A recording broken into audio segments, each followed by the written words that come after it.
La santé de Paul Biya pose problème. Le déluge des réunions à la présidence de la République pour battre campagne avec 2 grandes photos indique clairement que le président n'est pas en bonne santé. C'est le moins qu'on puisse dire. Parce qu'un centenaire peut battre campagne. Et j'ai vécu avec un centenaire. Le président de la République, comme l'ont dit le commissaire Ebene, Adja Awa et Issa Chiruma Bakari, affirmant que le président n'est plus en bon état pour diriger notre pays. Je tiens à rappeler que c'est des situations qui ont été constatées dans d'autres pays africains. Le premier desquels, la Tunisie, où Habib Bourguiba, le héros de la lutte pour l'indépendance avec le Néo-Destour, indépendance acquise en 1956. Et le président était toujours en activité jusqu'en 86-87.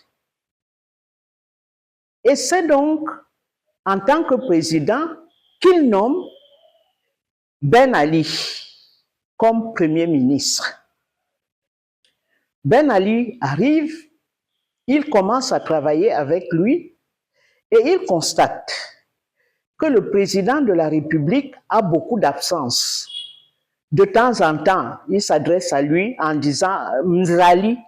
Mzali était le premier ministre qu'il avait démis avant Ben Ali. Donc, Ben Ali constate donc que le président n'a plus tout à fait ses capacités intellectuelles. Il fait donc venir les chefs des institutions de la République et il fait venir des médecins. Les médecins consultent le président devant ces chefs d'institution et donc Ben Ali, et les médecins se retirent pour donner leur avis.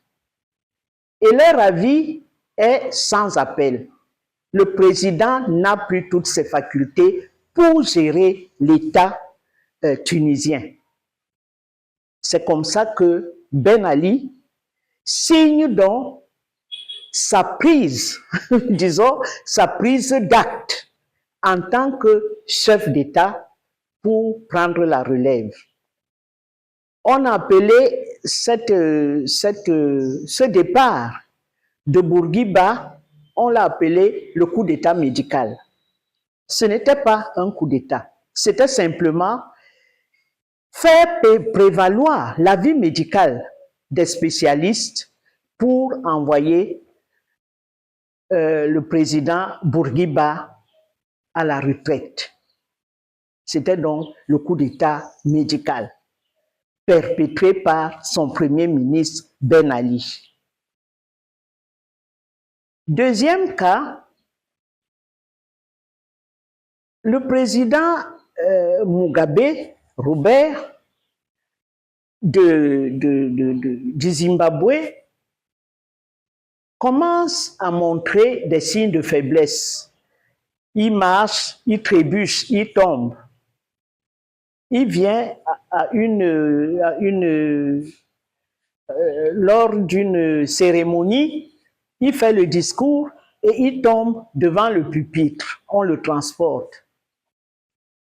Compte tenu de tout ça, les militaires qui ont mené la lutte pour l'indépendance, parce qu'il faut raconter l'histoire de ce pays, la reine d'Angleterre donne l'indépendance au Zimbabwe, à l'époque Rhodésie du Nord, et le premier ministre, Ian Smith, se rébelle. Il dit qu'il ne donne pas l'indépendance.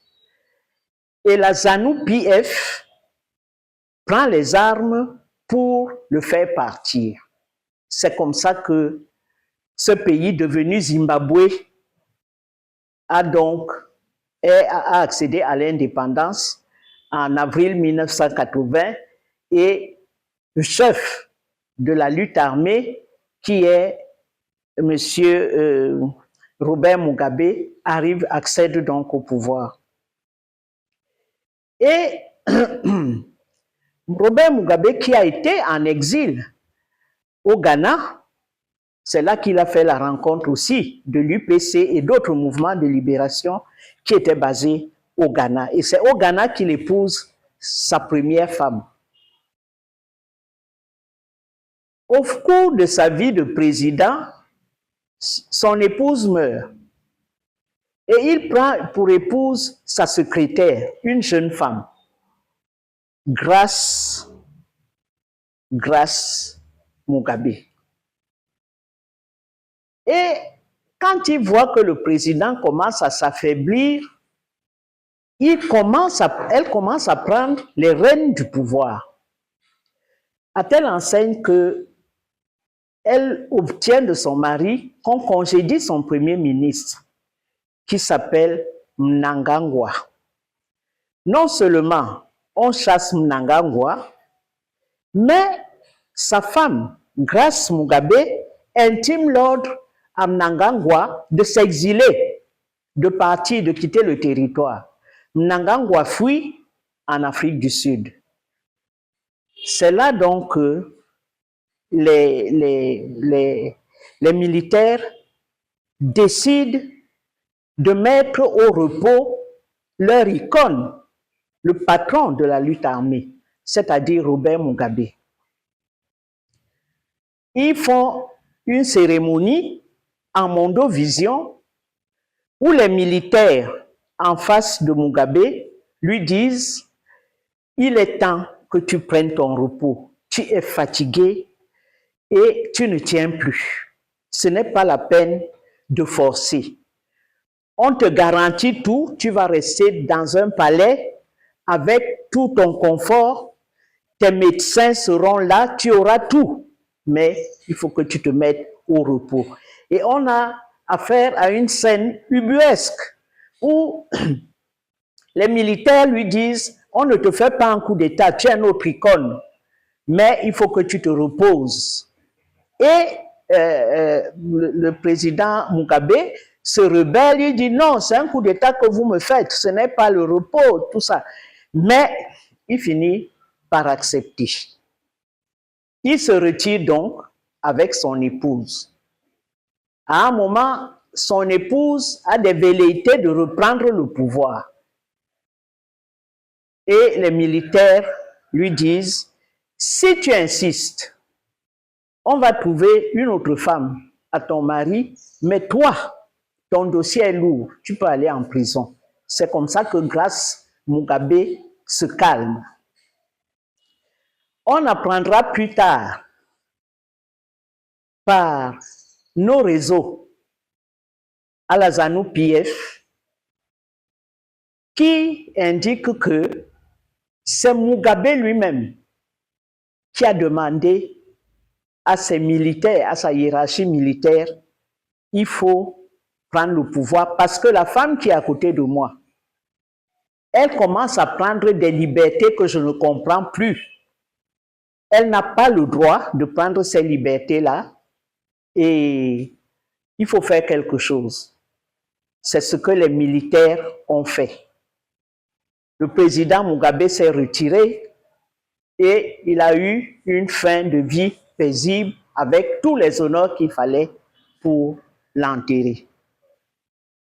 Entre parenthèses, Habib Bourguiba aussi est mort, mais lui en 2000, en l'an 2000, en avril 2000, et il a été enterré dans son village.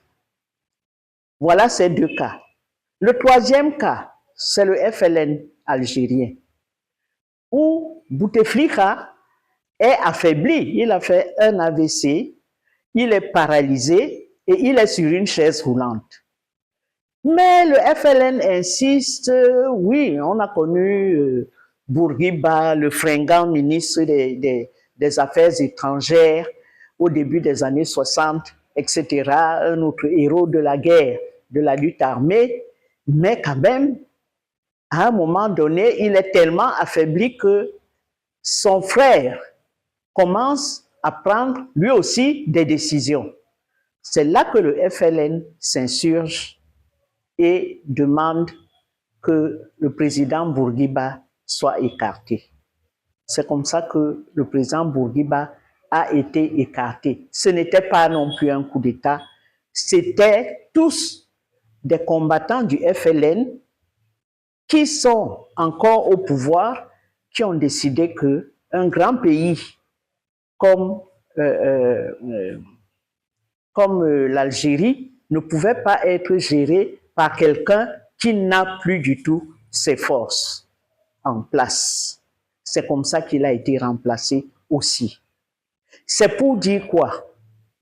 On a déjà connu des situations où les chefs d'État sont tellement affaiblis qu'on est obligé de prendre une décision éminemment politique. Il y va de la respectabilité du pouvoir du pays et la respectabilité de notre pays, un grand pays, commande que le président se retire. Et on voit tout ce balai des gens qui viennent, qui partent, sous la houlette de qui? D'un secrétaire général dont on ne sait même plus s'il prend ses décisions à partir de la volonté du chef de l'État ou de son propre chef. On ne sait plus. Tout ce qu'on nous a dit, ceux qui sont là-bas à côté, indique qu'il est fortement affaibli. Et le commissaire Ebene a dit que c'est la première dame et le ministre, le secrétaire général et quelques autres qui prennent des décisions en lieu et place du chef de l'État. Qui sommes-nous pour aller démentir alors qu'on sait que personne ne peut approcher le Paul Biya? Paul Biya même n'approche personne. Voilà la raison pour laquelle je tenais à dire qu'il y a déjà eu des situations sur notre continent bien-aimé, il y a eu des situations comme ça où le chef de l'État n'était plus en capacité de mener, de diriger un État et on a dû le mettre de côté. C'est pour ça que je voulais rappeler ces trois exemples de la Tunisie, du Zimbabwe et de l'Algérie. Ce ne serait donc pas dire aux gens que non, vous voulez qu'on le chasse. On ne veut pas qu'on le chasse. On veut seulement que la respectabilité d'un pays comme le Cameroun aille jusqu'au bout de son existence.